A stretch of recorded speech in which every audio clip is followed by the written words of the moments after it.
আসসালামু আলাইকুম বন্ধুরা, আমি এখন আলু ভাজি আর পরোটা ডিম ভাজা করব সকালের নাস্তা। লবণ পরিমাণ মতো, তেল পরিমাণ মতো। আমি এখন মেখে নিব। এটা ঠিক এভাবে মিশাইতে হবে। আমি এখন অল্প অল্প করে গরম পানি দিব। আমি একটু তেল লাগাবো উপরে। এখন আধা ঘন্টার জন্য এটা রেস্ট করে রাখবো। আমি এখন সুজির হালুয়া বানাবো, আর এই জন্য আমি এই চামচে 3 চামচ সুজি নিব। বুটার, মিল্ক, সামান্য একটু এলাচি পাউডার, অয়েল, পেঁয়াজ, কাঁচামরিচ, একটু আদা রসুন আর সব ধরনের মশলা,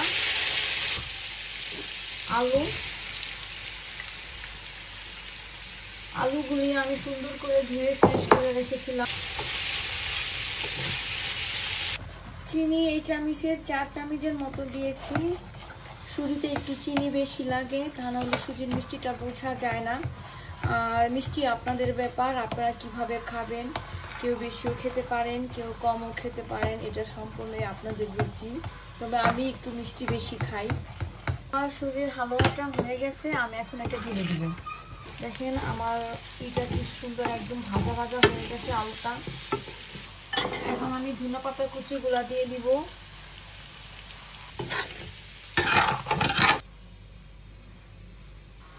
আমি এখন এই ডোটা দিয়েছি কেটে নিব।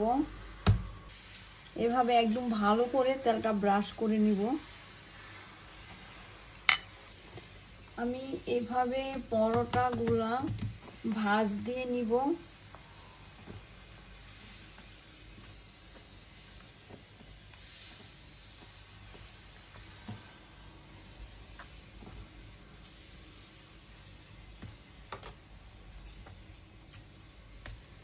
আমি এইভাবে পরোটা লেচিগুলা করে নিব, পরোটাগুলি বেলে নিব।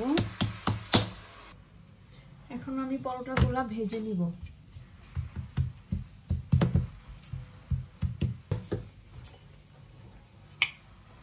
আমি এখন একটু এভাবে অয়েল ব্রাশ করে নিব। তারপর আমি পরোটাটা উল্টে দিব।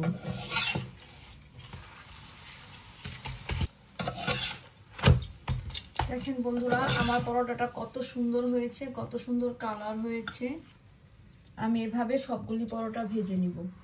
বন্ধুরা, আমার পরোটাগুলো ভাজা হয়ে গেছে, নরম নরম ক্রিস্পি পরোটা। আপনারা এভাবে বানাবেন, আশা করি আপনাদের ভালো লাগবে।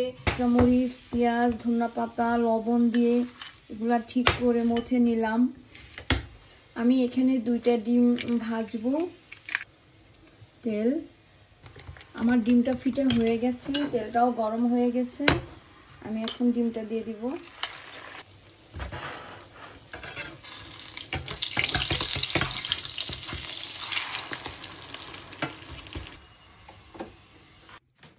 আমাদের সকালের নাস্তাটা হয়ে গেছে। আমি আর আমার সাহেব এখন নাস্তা করব। বন্ধুরা, আপনারাও আমাদের সাথে আসেন, অবশ্যই খাবেন। এই খাবারগুলো যদি আপনাদের ভালো লাগে তাহলে অবশ্যই করে খাবেন। আপনারা সবাই ভালো থাকেন, আপনাদের জন্য দোয়া করছি, আমাদের জন্য দোয়া করবেন। আল্লাহ হাফেজ।